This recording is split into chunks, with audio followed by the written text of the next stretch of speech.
कोई खुशी की खबर है भी कि ਅਸੀਂ ਇਸ ਤਰ੍ਹਾਂ ਹੀ हामी लेंदे रहना है, होके भरते रहना है। कदीर साहब बात यह है कि बेसिकली ये जो सारी चीज़ें आपने बताई हैं सारी इंटरकनेक्टेड है। ਝਟਕੇ ਅੰਦਾਜ਼ ਜਿਸ ਤਰ੍ਹਾਂ ਕਹਿੰਦੇ ਨੇ ਕਿ ਜੀ ਆਪਣੇ ਤੁਹਾਡੇ ਘਰ ਦਾ ਖਰਚਾ ਚਲਾਉਂਦੇ ਕਿਚਨ ਦਾ ਖਰਚ ਲੈਦਾ ਹੈਗਾ ਤੇ ਬਾਕੀ ਤੁਹਾਡੇ ਮਾਮਲਾ ਤੇ ਜ਼ਿੰਦਗੀ ਲੈਦਾ ਨੇ। अरब डॉलर आपको सिर्फ अपना बैलेंस ऑफ पेमेंट जो क्राइसिस उस टाइम करने के लिए हर साल चाहिए। अब बाहर से कुछ कहाँ से आपने एक्सपोर्ट से चीज़ें लेनी है। सर आर यू श्योर कि देंगे? Not so friendly country. नहीं, आर यू श्योर कि देंगे? कि इस वक्त लोगों के लिए खाना रोटी मुश्किल होती जा रही है, बिजली महंगी, गैस महंगी, सेल्स टैक्स महंगा, हर चीज़ महंगी, ऑयल महंगा हो गया। आपके पास जो मुकदमा लगा आप उसकी जवाब दें, बजाय इसके कि आप इस तरह कर ले। तो पंचायती फैसला है, किसी ने कह दिया जी आपने 80% बढ़ाया था, उन्होंने कहा नहीं 80 नहीं बढ़ाया था, उन्होंने सिर्फ 76% बढ़ाया था। बिल्कुल हीरोज़ तो बनते हैं, हीरोज़ बनन नहीं दिता जाता किसी को, स्पैशली पॉलिटिशियंस नूं जिहड़ा ना सर हमेशा तो स्नब किया गया है कि किते कोई अगे ना निकल जाए।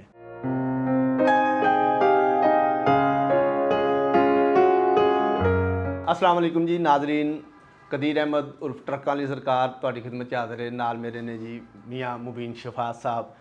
मुबीन साहब, पाकिस्तान की सियासत च भूचाल कोई समझ नहीं आ रही, अजीबो गरीब जे मामला चल रहे हैं। एक पासे सदर मुमलिकत ने ऐलान करता है प्रोविंशियल असैम्बलियां के इंतखाबात का, दूसरे पासे इमरान खान साहब ने जेल पर तहरीक शुरू करती है, तीसरी साइड पर तुहाडे नैब के जोड़े चेयरमैन साहब ने उन्होंने इस्तीफा दे दिता है, चौथी साइड पर जजिज के जोड़े चल रहे हैं, अदलिया के खिलाफ मुहिम चल रही है जी एक सियासी पोलिटिकल पार्टी चला रही है।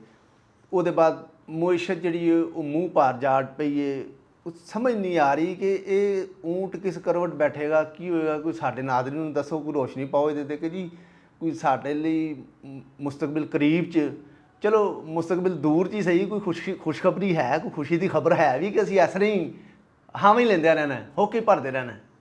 कदीर साहब बात यह है कि बेसिकली ये जो सारी चीज़ें आपने बताई हैं सारी इंटरकनेक्टेड है। उसकी वजह इस तरह की पॉलिटिकल स्टेबलाइजेशन नहीं है, कोई पॉलिसीज़ का तसलसल नहीं है, कोई इकोनॉमिक पॉलिसी नहीं है, कोई सिक्योरिटी पॉलिसी नहीं है। उस वजह से सब उसी की वजह से आज हम इस क्वागमायर में हैं जो इकोनॉमिक आप कह रहे हैं दलदल के अंदर पाकिस्तान फंसा हुआ है, वो इन्हीं की वजह से फंसा है। तो सिर्फ वन बाय वन अगर हम इश्यूज़ को लें तो सबसे जो आजकल हमारे यानी कि आप माशी हालात देखें तो चंद एक फिगर्स हैं जिससे मैं आगे इस बात को लेके चलूँगा कि इस वक्त जो पाकिस्तान को हर साल 35 अरब डॉलर चाहिए, 35 अरब डॉलर एडिशनल हमें रिक्वायरमेंट है अपनी इंपोर्ट बिल को पूरा करने के लिए, और कर्जे वापस जो हमने कर्जे देने हैं हर साल हमें 35 अरब डॉलर चाहिए होंगे। मतलब 35 अरब डॉलर सानू चाहिए ने ਇਹ ਮਾਮਲਾਤ ਲਈ ਤੇ ਜਿਹੜੇ ਸਾਡੇ रूटीन ਦੇ डे टू डे मामलात ने ਉਹਦੇ ਲਈ लहरा चाहिए। ये तो ये कि बैलेंस ऑफ पेमेंट जो आपका फॉरेन आपने बाहर से तजारत कर रही थी उसके लिए हमें 35 अरब डॉलर चाहिए। बाकी ਜਿਹੜੇ ਸਾਡੇ ਘਰ ਦੇ ਮਾਮਲਾਤ ਨੇ ਜਿਸ ਤਰ੍ਹਾਂ ਝਟਕੇ ਅੰਦਾਜ਼ ਜਿਸ ਤਰ੍ਹਾਂ ਕਹਿੰਦੇ ਨੇ ਕਿ ਜੀ ਆਪਣੇ ਤੁਹਾਡੇ ਘਰ ਦਾ ਖਰਚਾ ਚਲਾਉਂਦੇ ਕਿਚਨ ਦਾ ਖਰਚ ਲੈਦਾ ਹੈਗਾ ਤੇ ਬਾਕੀ ਤੁਹਾਡੇ ਮਾਮਲਾ ਤੇ ਜ਼ਿੰਦਗੀ ਲੈਦਾ ਨੇ। अरब डॉलर आपको सिर्फ अपना बैलेंस ऑफ पेमेंट जो क्राइसिस उस टाइम करने के लिए हर साल चाहिए, जो आपकी जीडीपी का 5% है, जितनी पाकिस्तान की टोटल जीडीपी है एग्जिस्टिंग जीडीपी, और हमारा जो टैक्स रेवेन्यू है वो सिर्फ 10% ऑफ जीडीपी है। दैट मीन्स कि अगर जो हम गवर्नमेंट पैसे 10% कमाती है उसमें से 50% तो यही कवर करेंगे, तो बाकी क्या करेगा और क्या नहीं करेगा। बाकी में फौज ने भी चलना है, पूरे मुल्क ने भी चलना है। मुबीन साहब इस वक्त साढ़े कोल ਜਿਹੜੇ ਰਿਜ਼ਰਵਸ ਨੇ 3.1 ਅਰਬ ਡਾਲਰ ਨੇ ਸਮਥਿੰਗ। हाँ जी 32 अरब डॉलर ਅਸੀਂ ਇਸ ਵਕਤ ਖਸਾਰੇ ਜਾ ਰਹੇ 32 ਅਰਬ ਡਾਲਰ ਤੇ IMF ਨੇ ਸਾਨੂੰ ਦੇਣਾ ਮੇਰੇ ਖਿਆਲ 1 ਅਰਬ ਸਮਥਿੰਗ ਕੁਝ ਕਰੋੜ ਡਾਲਰਸ ਦੇਣੇ ਨੇ ਤੇ ਅਸੀਂ ਸਾਰਾ ਕੁਝ ਹੀ IMF ਤੇ ਪਾ ਕੇ ਬੈਠੇ ਹਾਂ कि जी ਸਾਡਾ ਕੀ ਕਹਿੰਦੇ ਨੇ। वो फिर आपके फ्रेंडली कंट्रीज भी देंगे। अब बाहर से कुछ कहाँ से आपने एक्सपोर्ट से चीज़ें लेनी है। सर आर यू श्योर कि देंगे? Not so friendly country. नहीं, आर यू श्योर कि देंगे? वो देखिए जी बात है कि अब अनफॉर्चुनेटली कुछ हालात ऐसे हो गए क्योंकि ये इसलिए भी काम ख़राब हो गया है कि हमारा जो फूड की इंपोर्ट्स थी, क्योंकि हमारा सैलाब आ गया उसमें कई अरब डॉलर का 30 अरब डॉलर का नुकसान हुआ, तो हमारा जो फूड का इंपोर्ट बिल है वो 65% से ज़्यादा बढ़ गया। यानी कि अगर हम पहले 100 अरब की चीज़ें मंगा रहे थे अब वही हमें चीज़ें 165 अरब की हम मंगा रहे हैं। इंपोर्ट बिल बढ़ गया। फिर दूसरा हुआ ये कि यूक्रेन वॉर की वजह से कुछ चीज़ों की क्वांटिटीज़ की प्राइसेस भी बढ़ गई, फ्यूल की प्राइस भी बढ़ गई, तो उस वजह से भी हमारा इंपोर्ट ज़्यादा हो गई। तो उस सब का एक परफेक्ट स्टॉर्म आया हुआ है। इसी तरह जब हमने कर्जा देना है तो अभी हमने जो 23 बिलियन डॉलर तो सिर्फ हमने चाइना का देना है, चाइनीज़ गवर्नमेंट का।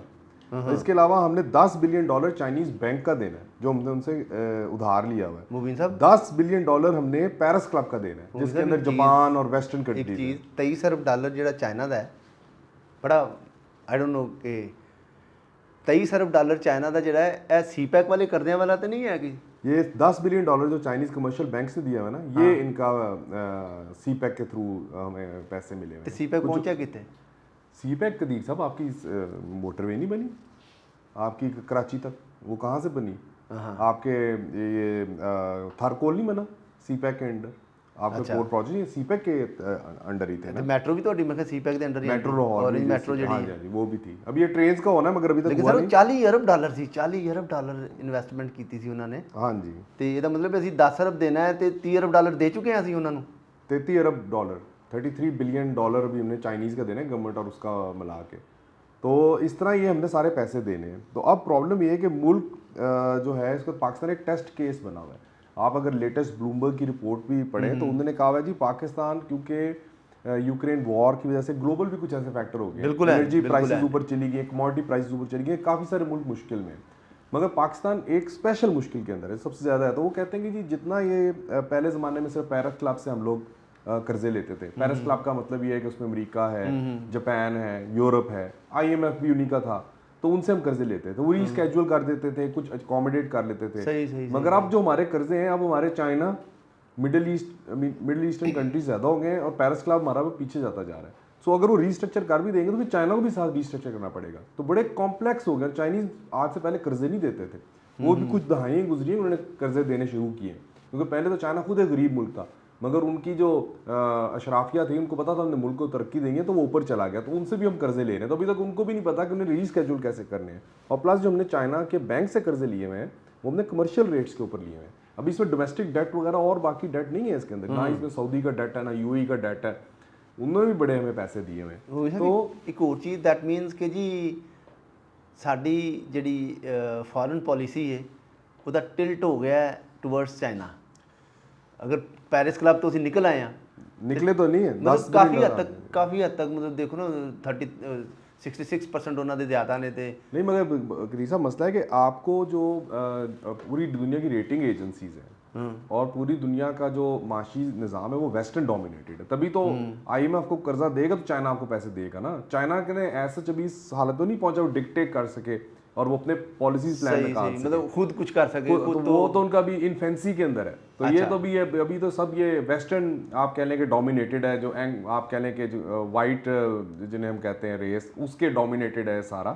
तो वो अभी बैंकिंग डॉलर में चाइना ने भी हमें कर्जे दिए हैं ना, उन्होंने युआन में तो नहीं दिए हुए, रुपीज में तो नहीं दिए हुए। तो अगर डॉलर किसके अमेरिका का, दसो कोई चंगी खबर आएगी चंगी खबर आएगी कि ऐसा नहीं बस कदीसा चंगी खबर आ सकती है अगर पाकिस्तानी उसको लाना चाहे। मगर अब हम उसके हाथ कहते हैं जो अब देखें ये इस मुल्क के हालात हैं कि इस वक्त लोगों के लिए खाना रोटी मुश्किल होती जा रही है, बिजली महंगी, गैस महंगी, सेल्स टैक्स महंगा, हर चीज़ महंगी, ऑयल महंगा हो गया जो टेंशन मिटाने के लिए टेंशन मिटाने सिगरेट, अब सिगरेट जलती टेंशन लोगों को हो रही है। बाहर वो एक शेर है ना सर के सिगरेट जलाया था तेरी याद बुलाने को, जालिम धुएं ने तेरी शक्ल बना दी। हाँ अब वो धुआं डॉलर बना देता है, वो धुआं डॉलर रुपये बना देता है, डॉलर बना देता है कि यार इतना महंगा काम, धुआं बड़ा महंगा कदीर साहब। तो मगर अब इसमें अब प्रॉब्लम ये आ गई, आप आ जाए इस इन हालात के अंदर अगर कोई भी आप कह लें कि कोई जिसका दिमाग हो या जिसके अंदर कोई अकल हो या फहम हो जिस माशरे में, तो वो देखेगा कि यार हम इतने टफ इकोनॉमिक चैलेंजेस फेस कर रहे हैं, इनको हमने कैसे सुधारना है। मगर हम नहीं, हम क्या रखें जी, खान साहब निकल आए हैं जी, वो थर्सडे को जज साहब या फ्राइडे को शुरू हुए, 1 घंटे बाद आ जाएं, 2 घंटे बाद आ जाएं, TV चैनल पागल हुए हैं कि जी अब खान साहब निकलेंगे, नहीं निकल रहे, फिर यही मामला चलता रहा। फिर उन्होंने कहा चले मंडे को सुबह आ जाएं, फिर जी वो हमारे TV चैनल्स ये बता रहे हैं, जबकि इकोनॉमिक कंडीशन ये है इस मुल्क की। और फिर जनाब वो कोर्ट भी जो है वो टाइम पे टाइम दिए जा रहा है, टाइम पे टाइम दिए जा रहा है। और वो एक कहते हैं ना कि खान साहब कहते हैं गरीब अमीर का एक होएगा, तो कोई गरीब करता ना है जो अगर कोर्ट बुला रहा है वो ना आ रहा और उसको फिर हर वक्त उसको आप और लेवरेज देते जाते ਉਹ हैं। ਅਦਾਲਤ ਨੇ ਤੇ ਉਹ ਇੰਡੀਅਨ ਫਿਲਮ ਦੇ ਡਾਇਲੌਗ ਸੀ ਨਾ ਜਿਹੜਾ ਤਾਰੀਖ ਪੇ ਤਾਰੀਖ ਤਾਰੀਖ ਪੇ ਤਾਰੀਖ ਤਾਰੀਖ ਪੇ ਤਾਰੀਖ ਉਹਨੂੰ ਸੱਚ ਕਰ ਦਿਖਾਇਆ ਖਾਨ ਸਾਹਿਬ ਦੇ ਉਹਦੇ ਵਿੱਚ ਜਿਹੜਾ ਨਾ तो वो अब अनफॉर्चुनेटली यानी कि अगर आप देखें हाई कोर्ट के आप मुकदमे देख लें, सुप्रीम कोर्ट के आप मुकदमे देख लें, 20 ऐसे मुकदमे हैं जो लटक रहे हैं, लोग मर जाते हैं, उनके मुकदमे नहीं हल होते, जबकि यहाँ हर रोज़ एक तमाशा लगा होता है, एक थिएटर बना हुआ है, एक फिल्म चल रही है, बस एंटरटेनमेंट आ रही है और लोग जो कर रहे हैं, जबकि असल जो मुल्क के मसले हैं उसकी तरफ कोई देख नहीं रहा।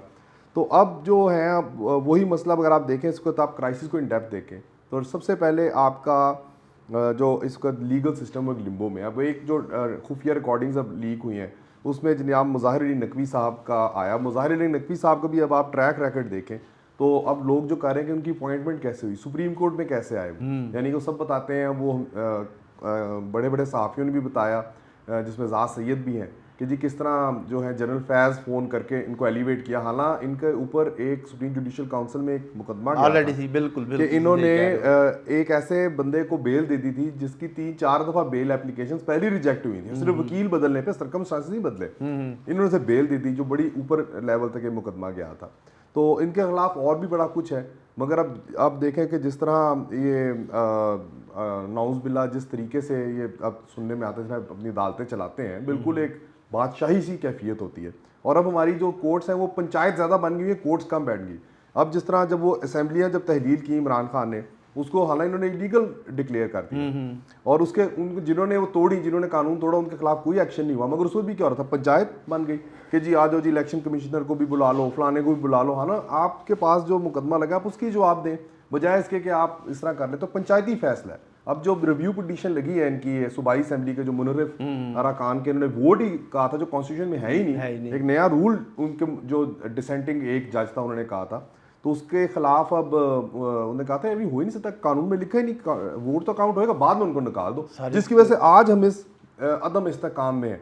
तो वो भी उसकी रिव्यू लगी, आज तक नहीं लगी। ਤੁਹਾਡੇ ਕਹਿਣ ਦਾ ਮਤਲਬ ਹੈ ਕਿ ਇਸ ਵਕਤ ਅਸੀਂ ਜਿੱਥੇ ਖਲੋਤੇ ਹਾਂ existing for the time being ਜਿੱਥੇ ਅਸੀਂ ਇਸ ਵੇਲੇ ਖਲੋਤੇ ਹਾਂ, ਇਹਦੇ ਜ਼ਿਆਦਾ ਅਮਲ ਦਖਲ ਅਦਲੀਆ ਦਾ, सियासी अदम इस्तेहकाम, मुआशी अदम इस्तेहकाम, इस सारे के पीछे नहीं। खैर सियासी अदम इस्तेहकाम में तो अदलिया का बहुत ज़्यादा कुछ डिसीजंस का हाथ है। सर देखो सियासी अदम इस्तेहकाम होगा तो मुआशी तो ऑटोमेटिकली हो जाना, माशी तो कदीर साहब, मगर माशी तो तब आप कहें ना कि जब इनकी कोई पॉलिसी हो और वो पॉलिसी भी चल रही हो। मसला है कि कोई भी पार्टी चाहे तरीके इंसाफ हो, आके बताएंगे जी हमारा 6% ग्रोथ थी GDP की, ये था वो था, हालांकि आप ऐसा भी नहीं, एक आधे साल में 6% ऊपर की, वरना वो कम भी हुई थी कोविड के दिनों में। और in spite of the fact कि इनके कर्जे रीस्केड्यूल हुए थे और इनको जौन सा है और भी इंसेंटिव मिले थे उसके अंदर, तो तब से मगर पाकिस्तान इनका आप देखें कि करंट अकाउंट डेफिसिट क्या जा रहा था, इनके कर्जे क्या जा रहे थे। खुद इनके जो जार है जिनसे अपना बैंक नहीं चला आज तक, शौकत तरीन साहब, उन्होंने कहा कि जितना टोटल पाकिस्तान का कर्जों का हुजम था,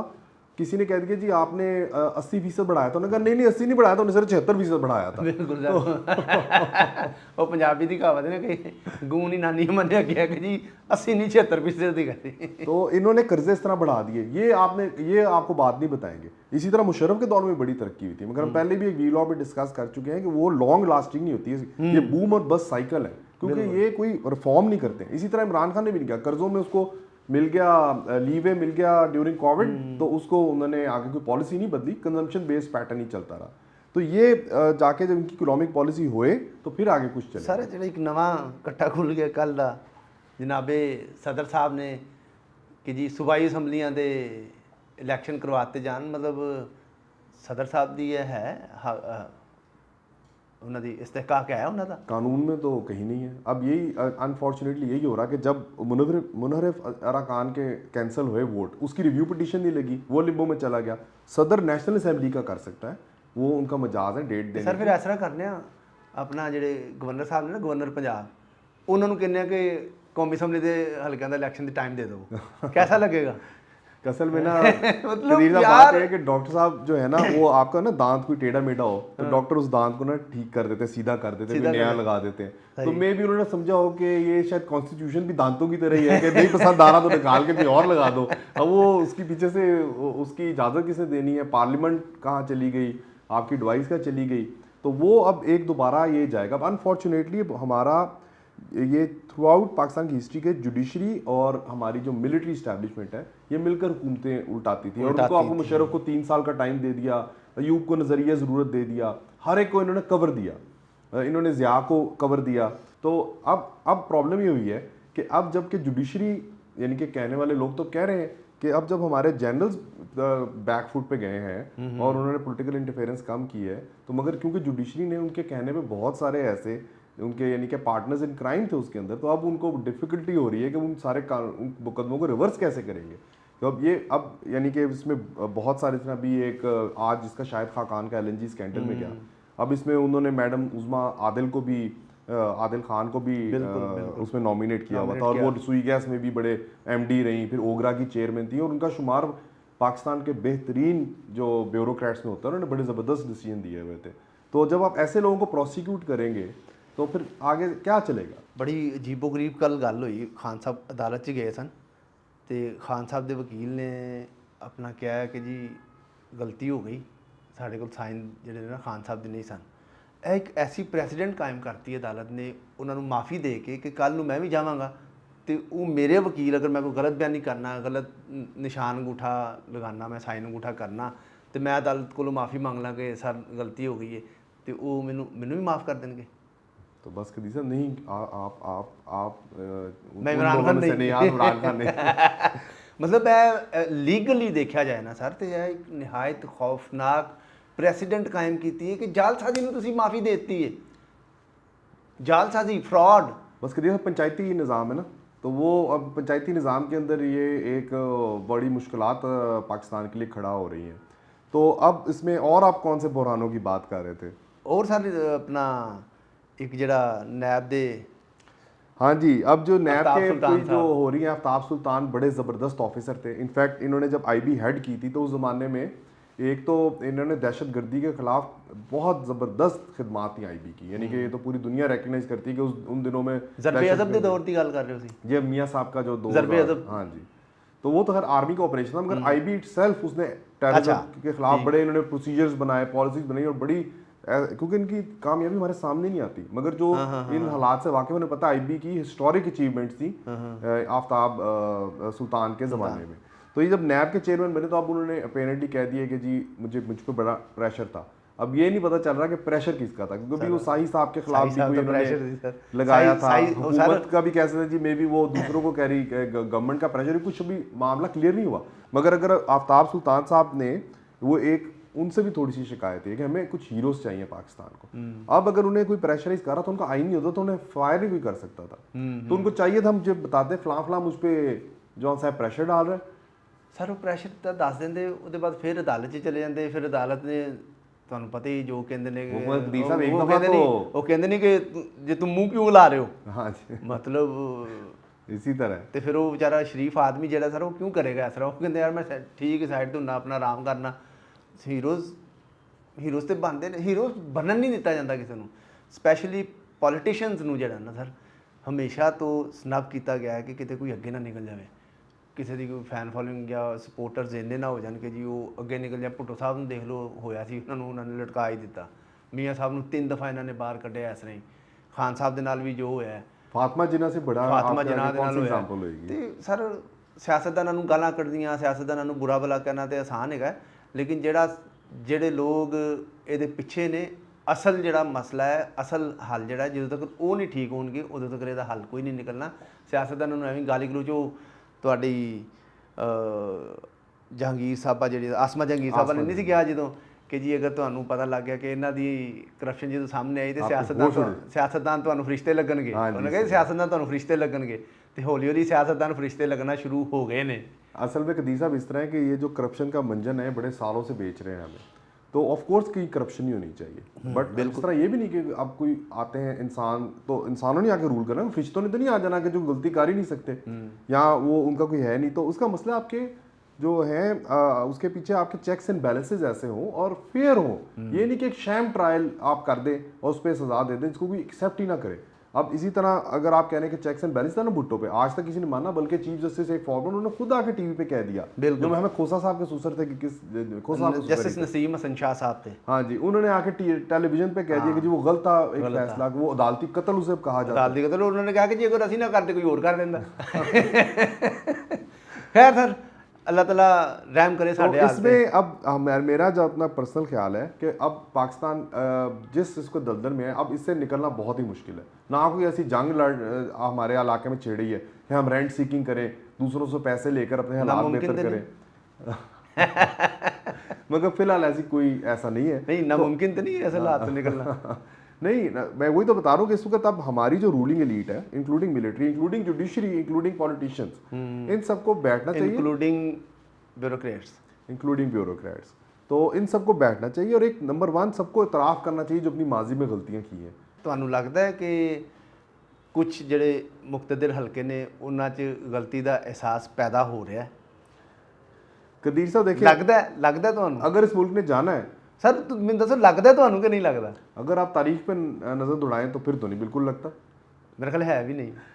मगर अब यही तो हमारी अलमिया है कि एज अ कौम हम लोगों को ये भी डिमांड होनी चाहिए हर एक की कि हमें अपने इन मुख्तलिफ हल्कों से डिमांड करेंगे जी आप नंबर 1 आप अपनी गलतियों को माने, जो चाहे वो पॉलिटिशियन है। अब जिस तरह मियाँ साहब की एग्जांपल ले लें, अब मियाँ नवाज शरीफ साहब जब मेमो गेट आया था, एक शैम ट्रायल था जिसका आज तक कोई नतीजा नहीं आया, तो मियाँ साहब भी काला कोट पहन के और काली टाई लगा के चले गए थे सुप्रीम कोर्ट पीपल्स पार्टी के खिलाफ, और उनको भी जो है गवर्नमेंट को नहीं चलने दिया था पीपल्स पार्टी को, उनको वो जो है इफ्तिखार चौधरी, उसने इतना डिस्टेबलाइज रखा उनकी गवर्नमेंट को। मियाँ साहब की आई तो उन्हें इमरान खान ने, अब सबको पता है कि किस तरह उनको जनरल पाशा और जनरल ज़हीरुल इस्लाम वगैरह सपोर्ट करते रहे थे। बल्कि यही जो अब नैब चेयरमैन है, इन्होंने इनकी ऑडियो रिकॉर्डिंग की थी इमरान खान के साथ, जो बाद में फिर राहीद शरीफ को मियाँ साहब ने सुनाई कि देखें जी आपके ये सर मैंने ऑडियो रिकॉर्डिंग तो याद आया दौरान दौरे हुकूमत अपने च खान साहब कहते सन कि जी हाँ हाँ ISI को ऑडियो रिकॉर्डिंग करनी चाहिए। हाँ जी, उन्होंने पता होना चाहिए कि मैं की कर रहा हूँ। उनके बेशक करें, वो कहते हैं तो अमेरिकन प्रेसिडेंट की भी CIA भी करती है। हाँ जी। हुन कहते हैं कि क्या हक है आपको लोगों की ऑडियो रिकॉर्डिंग करने का। मतलब खान साहब खुदा नहीं तो कदीर साहब, वो तो उन्होंने एक बड़ा मशहूर वाक़या, उन्होंने इंटरव्यू दिया मंसूर साहब मंसूर को, उसमें उन्होंने कहा कि जी ये कौन कहते हैं कि जी इनके पास पावर नहीं थी, मैं तो अगले सेकंड में छोड़ के चला जाऊँ या मैं उसको बता दूंगा आर्मी चीफ को कि तुम क्या हो, तो जब ये प्राइम मिनिस्टर नहीं बने थे, और बनने के दौरान भी उन्होंने कहा कि जी मेरी पॉलिसी है जनरल बाजवा को जो मैं कहता हूँ वो करते हैं। अब जब निकले हैं तो अब वो कह रहे हैं कि जी वो कौन से किंग है, सुपर किंग है, तो सुपर किंग तो फिर ये अब वो भी पता है कि उतरने के बाद भी बाजवा साहब से मिलते रहे प्रेसिडेंसी के अंदर कि और जगहों पे भी ਜਦੋਂ तक वो चीफ ऑफ आर्मी स्टाफ। हाँ जी, उसके बाद फिर इन्होंने महाज खोलता है प्रॉपर। हाँ जी, तो ये एक अपनी बशमूल PMLN, बशमूल PTI, बशमूल पीपल्स पार्टी, इनको अब ये नहीं कि ये देखें इंसान ने तो कुछ देर रहना है चले जाना है, तारीख में किसका नाम होगा जो अपने लिए नहीं मुल्क के लिए कोई काम मुल्क के लिए करे। अब ये तो झूठ बोलना बंद करें, गलत बयानी करनी बंद करें, हिपोक्रेसी खत्म होनी चाहिए, एक मिलकर सारे अपने गलतियों के इतराफ़ करें और आइंदा अहद करें कि वो जो हैं ये गलतियां नहीं करेंगे और ऐसी पॉलिसीज़ लेकर आएंगे जो एक सस्टेनेबल इकोनॉमिक पॉलिसीज लाएंगे। हमें फॉरेन डायरेक्ट इन्वेस्टमेंट चाहिए, पाकिस्तान में फॉरेन डायरेक्ट इन्वेस्टमेंट ना होने के बराबर आ गई। सर इस वक्त अगर सारे जिन्ने भी स्टेक होल्डर्स ने पाकिस्तान दे सारे मिल बैठन, पोलिटिकल पार्टीज सारियां ही, तो जुडिशरी इस्टैबलिशमेंट, जुडिशरी वैसे बनता तो नहीं लेकिन उन्होंने अपने आप ज़बरदस्ती शामिल कर लिया है। कदीसा डैम बना रहे हैं वो तो आपको पता है, वो तो ख़ानदानी मनसूबाबंदी की भी बहुत ज़्यादा कायल हैं। वो पिछले दिनों एक कॉन्फ्रेंस में कहा गया है कि जी ख़ानदानी मनसूबाबंदी भी करवानी है, तो वो भी वो सारा उन्होंने चाहिए कि मिल के बैठन, एक नैशनल गवर्नमेंट बनान, वो 5 साल लिए करन, तो चले नेशनल गवर्नमेंट ना, मगर एक बेसिक्स पे तो इत्तेफाक करके ही चलना। हाँ जी, कि इस तरह आगे चल रहा है। चलो तो जी इस उम्मीद से हम इंशाल्लाह फिर दोबारा के कोई सोच के मिलकर बैठेंगे, कोई सोल्यूशन निकालेंगे इस मुल्क के लिए, सिर्फ अपना ही नहीं सोचेंगे। सो अगले प्रोग्राम तक हमें इजाज़त दीजिए। अल्लाह हाफिज़। अल्लाह हाफिज़ जी।